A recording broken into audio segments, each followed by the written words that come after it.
Hello everybody and welcome to Ernée in France. It's round 10 of the FIA Motocross World Championship. This is the Monster Energy MXGP of France with me, Paul Malin and Lisa Lane, and it's also our studio show here today in Ernée. The 10th of the season, would you believe. On today's show we have Liam Everts and Mattia Guadagnini, and rounding out the final part of the show we will have Louis Vosters, the team owner of course from Monster Energy Yamaha. But before we meet any of the guests, Lisa, here we are back in France. It's been a while since we were here, 2017. I'm hoping, with the weather as it is at the moment, it stays like that. The crowd are in, they're in full voice, because this place really does generate a great atmosphere, and the weather is fine as well at the moment. At the moment. I don't want to speak too soon, because I got caught in a rainstorm last night leaving the track, but at the moment, things are looking good.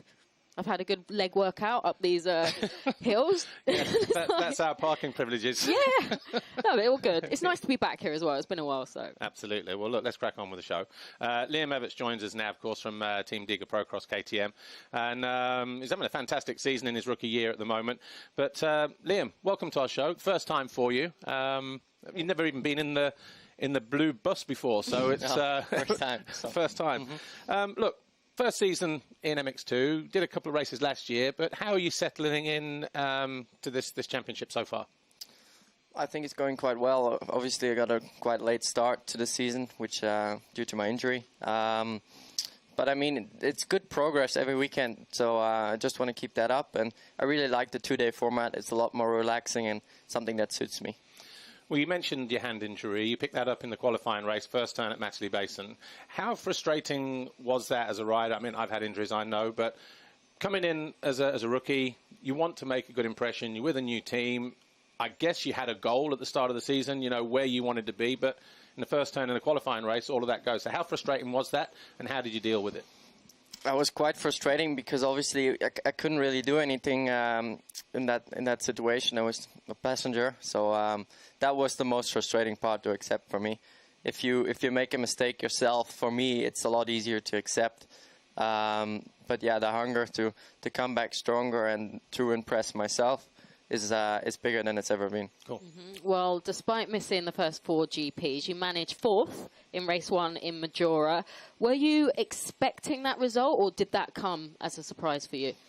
It came as a real surprise for me because Saturday I was really struggling actually because the track was so fast and just couldn't find that flow really. But yeah, then Sunday I just went around that big pile up there and all of a sudden I found myself in 4th, and that's where I stayed. It was actually quite interesting, wasn't it? We did have 2 different tracks on both days, dry and super hard, super slick Saturday, and then overnight rain and rain on Sunday. But I'm guessing you don't mind riding the mud? No, not at all. I mean, I think this proves really a true rider's technique, and you really gotta adapt to certain situations and go out of the main rod if it gets too bad and find new spots. I mean, it's very hard to pass in this situation, but I mean, it's part of racing. Yeah. Well, you said you weren't expecting that result, but what was it like when you went back to the paddock after the race? You saw your mum, your dad, your granddad, Harry. Were they as surprised as you, or were they excited, or were they pretty chilled about it?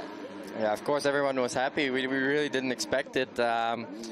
But yeah, I was already looking forward to the second race, which didn't go certainly to plan. But I mean, it was good to get this running up front in and just keeping those guys behind. Yeah, it's not like Dad or Granddad won too many races between them. So you know, just a few. Just a few. Well, look, the last 3 rounds, you've had 3 top 10 overall finishes. 4th in Spain, last time out with a 6th and a 4th. And you showed there that Majora was no fluke. Because I know when we spoke to you after that, you kind of went, yeah, well, the track was one line, and then it was this and that and whatever. But 2 different races in Spain. The first one, you came from a first lap crash, or 27th through to 6th. And then the second one, a foxhole shot, and you finished 4th. So tell us about Spain. Yeah, the first one, actually, I crashed in the first lap because I don't know if you saw these boards were missing on the long right-hander. That was me going through.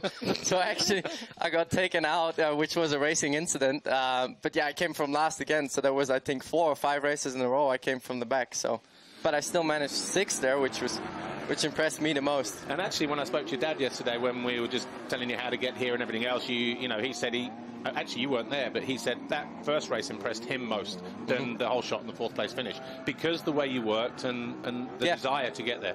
Yeah, exactly. I mean, my goal is to never give up and make the most out of every situation and fight for every meter. I think like some passes on Elzinga and the waves were one of the few guys who passed in that spot. But even this, just getting your elbows out, you know, okay, it's Tom Vial, but I don't care. Like, you're staying behind me just a little bit longer, you know. Exactly. Yeah. And also, you showed as well, Liam, just how calm you can be under pressure. Because Harup, he was trying everything to pass you, and you really stood up to that challenge well. And just that situation, keeping a cool head, you must have been pleased with that. Yeah, it was good. I mean, even kept Langenfelder behind for a few laps, but then I think Jago had his crash, and then he really put the push on, and then he got around me. But how was the atmosphere there? Because obviously a different kind of racetrack there with the crowd up in the stands. A lot of people comment on how good that feels. You can hear the noise when you're out on track? Well, I didn't really hear the noise so bad because I was very focused that weekend, and actually it's not a natural track, which I was a bit afraid to come to, but actually I enjoyed it. Yeah. Oh yeah, first time there for you. Yeah. Yeah. What about Erne this weekend? Obviously made famous for quite a number of reasons. A couple of Motocross nations here. Something your dad did in 2003 when he won every single race. I'm sure you probably watched that video back once or twice. Have you ever raced here, or have you ever ridden here? No, first time. First impressions then? Obviously they've made some changes to the track since we were here last. Yeah, first impressions. It looks like a great track. I'll see how I get on. It could be great, could be awful, so I'll see how it goes today. But we did have a lot of rain yesterday, and I think a lot of people were fearing the worst this morning, but the rain has stayed away, and just watching the first 3 practice sessions, 125s and 250s, track already looks in good shape, doesn't it? Yeah, for me it looks too dry already, I mean, for free practice.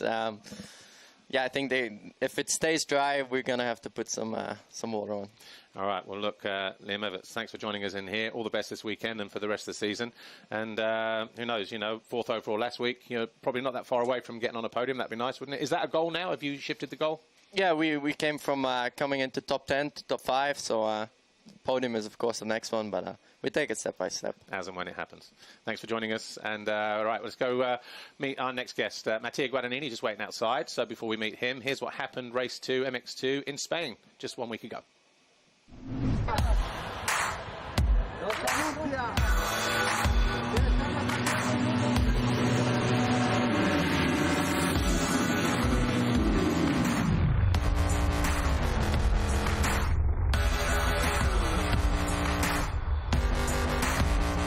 Again, Kietz gets the better of Vial as they go into the first turn, but it's Jorge Matias Salvico who high side. But it's Everts who grabs the advantage with the pop hole shot. Kietz in second, leaves the door open. Vial not able to go through though. Kietz in second, Vial third, Salvico in 4th place. As Kietz challenging. We've got a Belgian one too. Not had that for a while in MX2.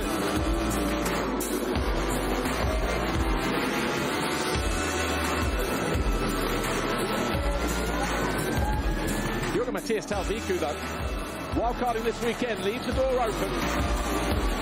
And Harup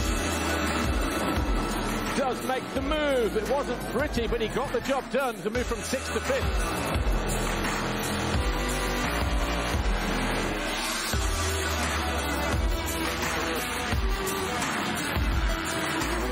Vial's going to pop the double here. He does. And he moves into 2nd place. An easy pass for the Frenchman.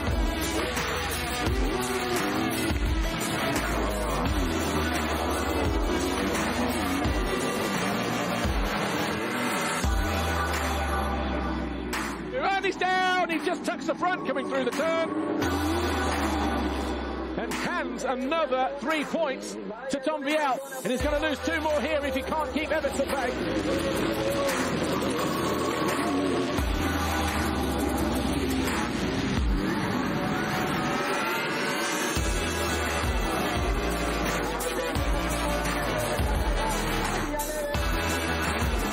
But Langenfelder sensing urgency now. And he does get alongside Everts, but he will have the commanding line again in this next turn. Langenfelder muscles his way through though, but for how much longer? He finally gets the pass done, moves from 4th to 3rd.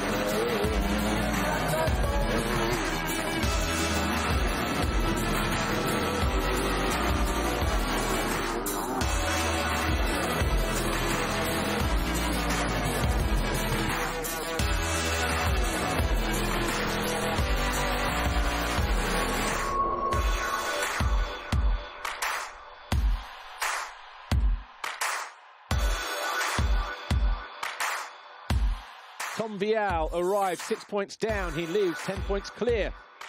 Bittersweet for Jago Kits, Monster Energy Yamaha Factory MX2 on the podium. Simon Langenfelder, Red Bull GasGas Factory Racing. Tom Vial, though, Red Bull KTM Factory Racing. 5 wins this year now for the Frenchman. The perfect way to set himself up for his home Grand Prix in a week's time.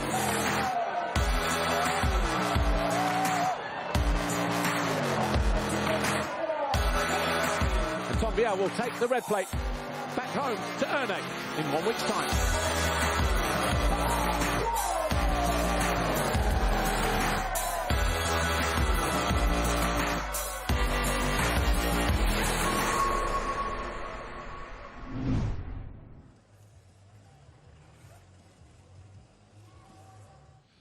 Hello everybody, welcome back to our live studio show here on MXGP-TV, Facebook and YouTube with me, Paul Malin, and Lisa Leyland. It's round 10 of the FIM Motocross World Championship, and this is the Monster Energy MXGP of France, and we're at Ernée. Our second guest is in place now, Red Bull GasGas Factory Racing's Mattia Guadagnini. Mattia, before we even start anything, one of the big highlights for you last year, Monster Energy Motocross of Nations. Are you still reliving that moment a little bit? Yeah, for sure. It was so nice. Then even to be there, it was nice. And to win was just really a dream. But didn't even think about that because it was for Italy. It was not so easy actually before. So yeah, just to be on the team and be there in Italy was amazing. And then coming home with the win was super nice.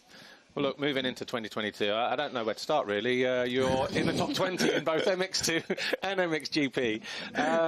But back to MX2, seriously. Obviously, last year you were so strong in the season, finished 4th in the championship. This year, I think the first couple of rounds didn't maybe go to plan. What was the problem in the first few races? You seem to just be off the pace a little bit. Were you carrying an injury, or were you just not completely 100% at the start?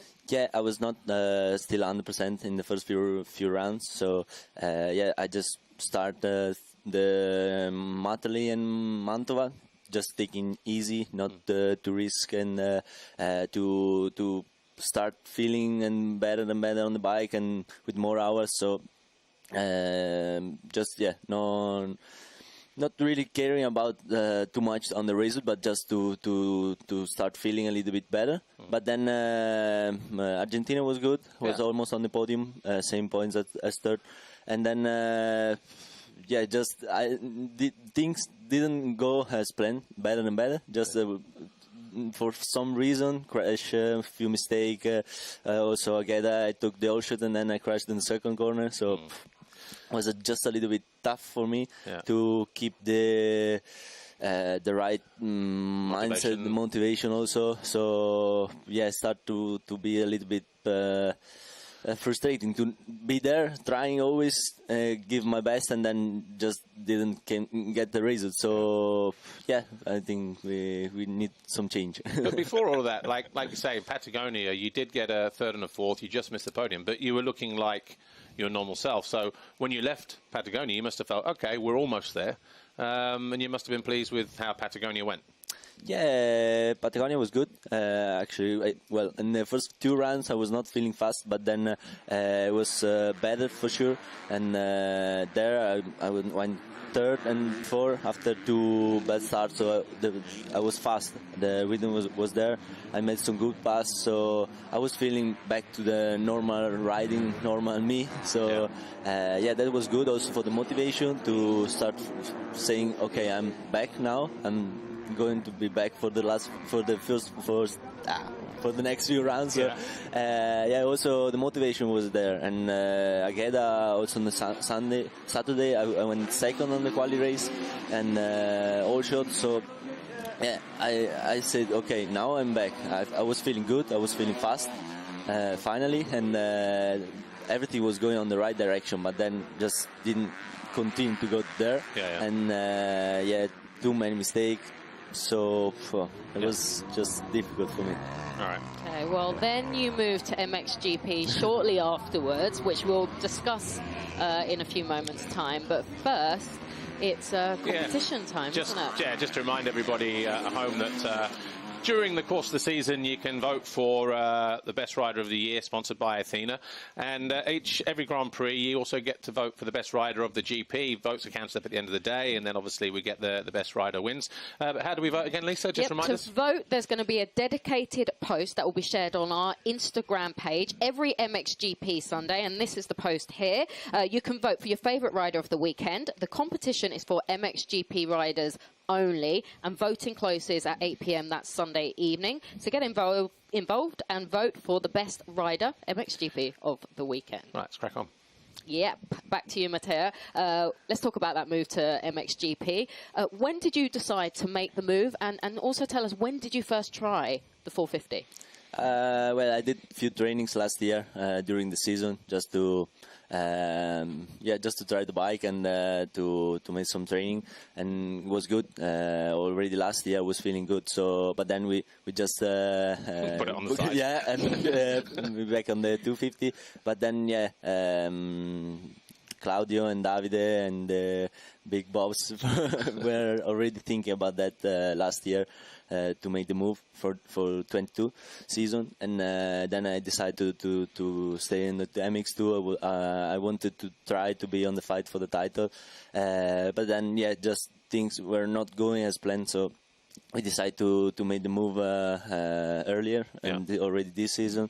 So after Majora, when I took another all shot and then another second corner crash, we decided, okay, and in the evening we decided, okay, we're gonna move to the MXGP. It's okay for you? And they say, okay, I want to change. I want something new. So it was also good for the motivation, for starting everything new. So start from zero, and it was, I think, the right choice. Okay, we're almost out of time here. So well, just quickly, you obviously felt comfortable on the bike straight away because we saw you get an 8th overall in Sardinia. You must have been pleased with that.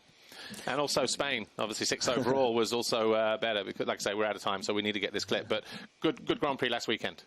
Yeah, it was good. Also from Riola, I didn't expect any result because my goal was to be on the top 10, but I didn't know where I could be on the classification. So and even I did try only 2 times the bike in the week between Majora and Riola. So it was not really. I was confident already on the bike, but it was just two time on the bike. So it was a little bit strange to go racing. But then I was feeling good in the sand already. So just no stress, just going there, having fun, and I went 8th overall. And last week in Spain, I was already more confident, more time on the bike, and just managed to be almost on the top 5. So it was really, really good. Okay, so now there's no pressure to win the championship, I guess. So what is your goal for the rest of the season? Yeah, for sure. I don't have any goal on the championship now. So my goal is just to improve my riding, to make more hour on the bike, and try to fight to be more on the top of the GPs, and maybe to be on the podium for next few rounds. I don't know. Maybe it's possible. As I say in Italy, improve race by race, week by week, step by step. Well, look, Mattia, we are out of time, but thanks for joining us. All the best with the MXGP class for the rest of the season. And like I say, you're getting closer. Who knows? We'll see what happens over the next few rounds. Right, our final guest is ready. Before we meet him, though, let's just check some highlights from MX2 Race 2 from Spain 1 week ago.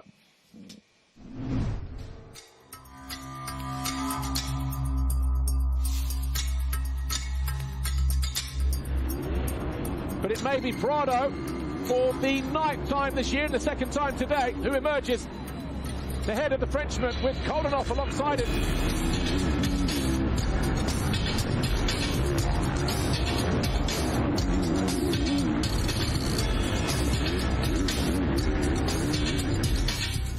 Fans on their feet as Prado leads. Koldenoff down the inside of his teammate, takes away 2nd place from Renault.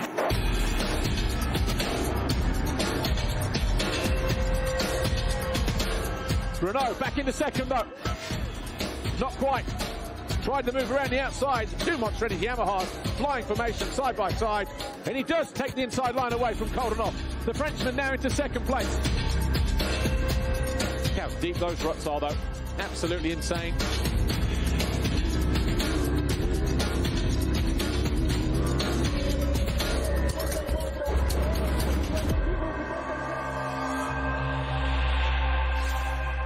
Prado's down.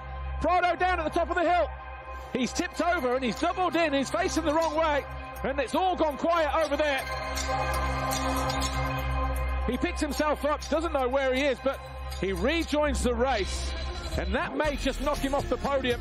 We'll have to wait and see where he re-emerges. But Maxime Renault is now your new race leader.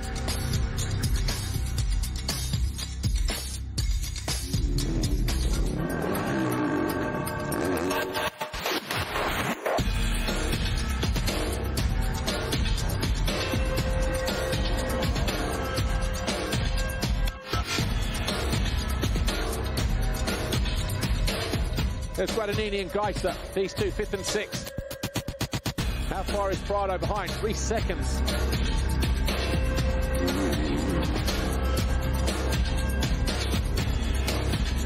Well, Ruben Fernandez definitely looks like he's more than interested in finding his way past Jorge Prado.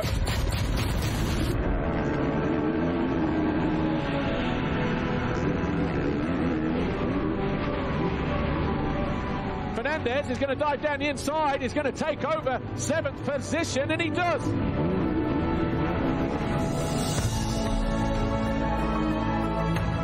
Maxime Renault, incidentally, only got one double race win last year. That was in Latvia on his way to the World Championship crown in MX2. And he'll take a whole bunch of points out of Tim Geiser's advantage as well. You've just got a double race win from Maxime Renault, who wins the MXGP of Spain. He goes 1-1 to take his first Grand Prix victory in the Premier class. And everybody there, and it's a Monster Energy Yamaha 1-2. Maxime Renault taking 13 points out of Tim Geiser's lead. They stay 1st and 2nd in the championship. Brian Bogus, though, moves up to 6th position after his podium here today. Y para el número 1, el más rápido, el Plus-3, el hombre de Yamaha, Maxime!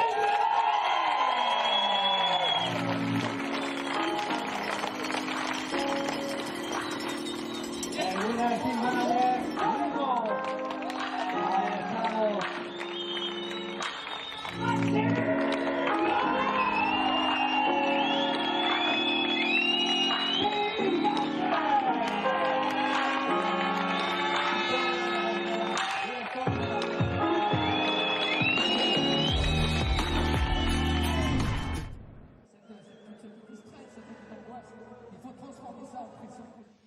Hello everybody, welcome back to our final part on our MXGP TV studio show here in Ernée with me, Paul Malin, and Lisa Leyland.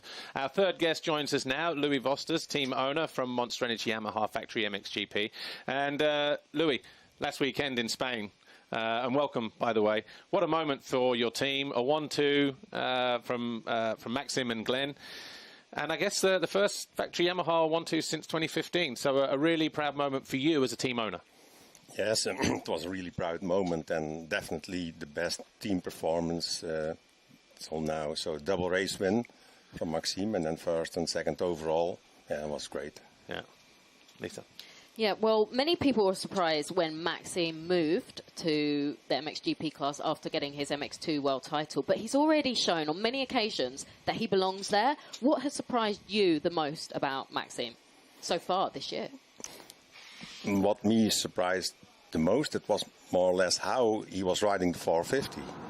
It started already in the winter when we were at Sardinia, but immediately you could see that he was enjoying the bike and riding the bike really smooth, and that was the big surprise for me. Yeah, it surprised a lot of people who thought maybe the move was too early. Yes. Yeah.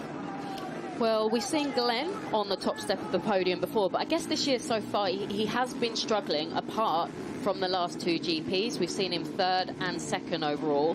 What has changed for Glenn, do you think, recently?